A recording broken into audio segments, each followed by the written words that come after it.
अच्छा, अभी हम करने लगे हैं सिकल सेल एनीमिया। ठीक है, सिकल सेल एनीमिया में बेसिकली क्या होगा कि आपके पास ये ऑटोसोमल रिसेसिव है, पहली चीज। ऑटोसोमल रिसेसिव, ठीक है। ऑटोसोमल रिसेसिव में इनहेरिटेंस पैटर्न कहते हैं 25 50 25। 25 disease, 25 non disease and 50% are carrier. ठीक है। और ऑटोसोमल डोमिनेंट में क्या है, 50% डिजीज, 50% नॉन डिजीज। ठीक है, ये सीक्वेंस भी आता है। बाकी ऑटोसोमल डोमिनेंट में फैप, ठीक है, और आपके पास रेटिनोब्लास्टोमा, न्यूरोफाइब्रोमेटोसिस और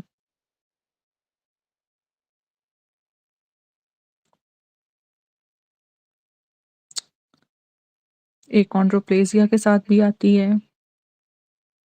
हेरिडिटरी स्पेरोसाइटोसिस के साथ भी देता है। अच्छा चलो, और भी डिजीज आती हैं, बीजेन में नहीं आ रही। अभी हम करने लगे हैं सिकल सेल एनीमिया। ठीक है, तो बेसिकली ये किसका है कि sickle cell disease protein affected is beta globulin gene. ठीक है, और बीटा ग्लोबुलिन जीन किस में जाएगी आपकी, उसमें जाएगी थैलेसीमिया में। ठीक है। अच्छा चलो, पॉइंट म्यूटेशन, ठीक है, इसका निमोनिक था एमपी, कि mutation is greater than point mutation, पहली चीज।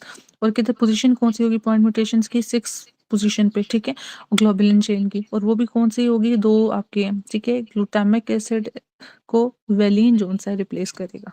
ये देखो, नॉर्मली क्या होता है, प्रोलीन ग्लूटामेट ग्लूटामेट, ठीक है, ये होती है सीक्वेंस। बट इसमें क्या है, प्रोलीन वाइलिन ग्लूटामेट। ठीक है, तो 6 पोजीशन पे ग्लूटामेट की वेलिन से हो जाएगी। ठीक है, नॉर्मल रेड सेल इस तरह के, तो सिकल सेल में ये सिकल शेप हो जाएंगे। ठीक है, sickle cell haemoglobin form long inflexible chains. और इसकी भी दो टाइप, होमोजाइगस है, हेट्रोजाइगस है और होमोजाइगस। अब होमोजाइगस में क्या है कि अब क्योंकि इसकी क्या पैटर्न है, ऑटोसोमल रिसेसिव है। तो ये देखो, ये और ये आपके क्या है, कैरियर्स हैं।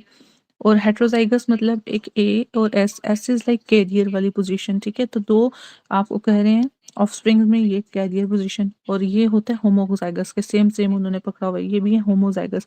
ये होमोजाइगस नॉर्मल है जिनमें ए है, और जो एस एस वाले हैं वो क्या आपके हेट्रोजाइगस, वो आपके होमोजाइगस डिजीज्ड हैं। ठीक है, और हेट्रोजाइगस लाइक जो कि कैरियर मैनिफेस्टेशन करेंगे, नॉर्मल भी होगा और एक उनमें डिजीज्ड भी होगा, बट अपने आप को मैनिफेस्ट नहीं करेंगे, कैरी करेंगे वो डिजीज को। ठीक है, ये इनहेरिटेंस पैटर्न था। अच्छा, अब इसमें क्या होता है, बेसिकली आपके पास क्राइसिस होते हैं। अच्छा, दो तीन चीजें सिकल सेल से रिलेटेड इंपॉर्टेंट है कि सिकल सेल में ऑस्टियोमिलाइटिस कौन करता है, तो सिकल सेल में ऑस्टियोमिलाइटिस करता है सैल्मोनेला। मोस्ट कॉमन कौन करता है, स्टेफ ऑरियस जनरली। और जो बच्चों में वो नाइजीरिया। ठीक है, सॉरी एच इन्फ्लुएंजा।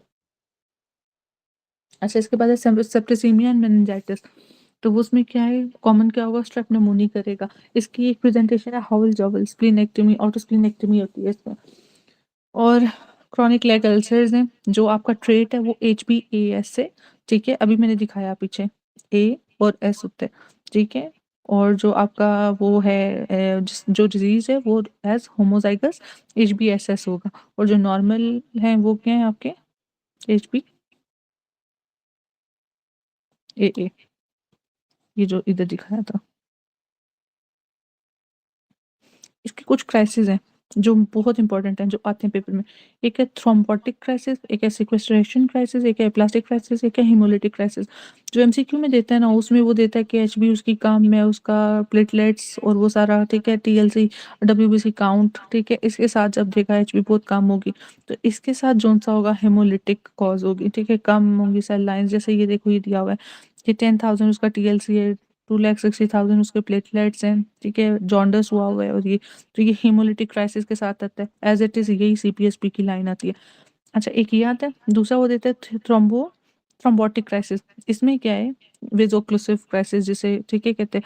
तो उसमें आपका ये painful leg painful leg ulcers के साथ प्रेजेंट करेगा। ठीक है, फीवर है, treatment given, now presented with jaundice, painful leg ulcer, what is patient now suffering from, तो विजोक्लूसिव होंगी इसकी। ठीक है, उसमें ये प्रेजेंटेशन है, पेनफुल क्राइसिस, वेजोक्लूसिव क्राइसिस। तो ये दो एमसीक्यूज देते हैं। प्रेसिपिटेटेड बाय, तो इसमें कोई ना कोई इन्फेक्शन की हिस्ट्री होगी, निमोनिया होगा, डिहाइड्रेशन होगी। ठीक है, डीऑक्सीजनेशन होगी। तो इसमें avascular necrotic, necrosis of hip, ठीक है? जिसकी वजह से अच्छा अच्छा और हिप हिप पेन के साथ एक पेशेंट आता है तो उसमें इंटरनल इलियक आर्टरी, ठीक है? जब पेनफुल लेग के साथ लेग बैक साइड तो पोप्लीटियल आर्टरी। ये वैसे 2 रैंडम एमसीक्यूज़ याद आ गए। Hand foot syndrome in children, ठीक है? Lung, spleen and brain, painful leg ulcers. तो ये थ्रोम्बोटिक क्राइसिस में आपको कोई ना कोई इन्फेक्शन की हिस्ट्री देगा, साथ में फिर आपको ये लेग अल्सर्स के साथ प्रेज़ेंट करेगा। और हेमोलिटिक में क्या होगा कि इसमें फॉल ऑफ एचपी, ठीक है? आपके जॉन्डिस इस तरह से प्रेज़ेंट करेगा पेशेंट, ठीक है? और साथ में दूसरे सेल लाइन्स बताई होंगी। एप्लास्टिक क्राइसिस में बेसिकली इन्फेक्शन होगा बट पर वो वायरस से एसोसिएटेड होगा, ठीक है? And sudden fall in HP.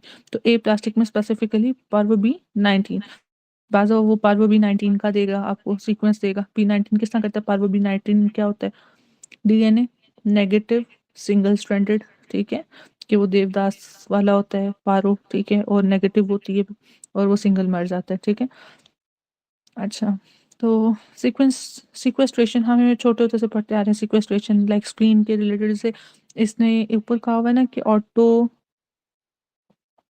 Splenectomy type का ये, ठीक है? तो sickling with in organ such as spleen, ठीक है? तो स्प्लीन के ग्रेवयार्ड है आरबीसीज़ का और lungs causes pooling of blood with worsening of anaemia. तो बेसिकली इसमें क्या है, वर्सनिंग ऑफ एनीमिया के सिम्पटम्स आएँगे जैसे चेस्ट सिम्पटम्स है, डिस्नी है, चेस्ट पेन है, तो सीक्वेस्ट्रेशन क्राइसिस। तो इस तरह से ये सब एमसीक्यूज़ आते हैं, ठीक है?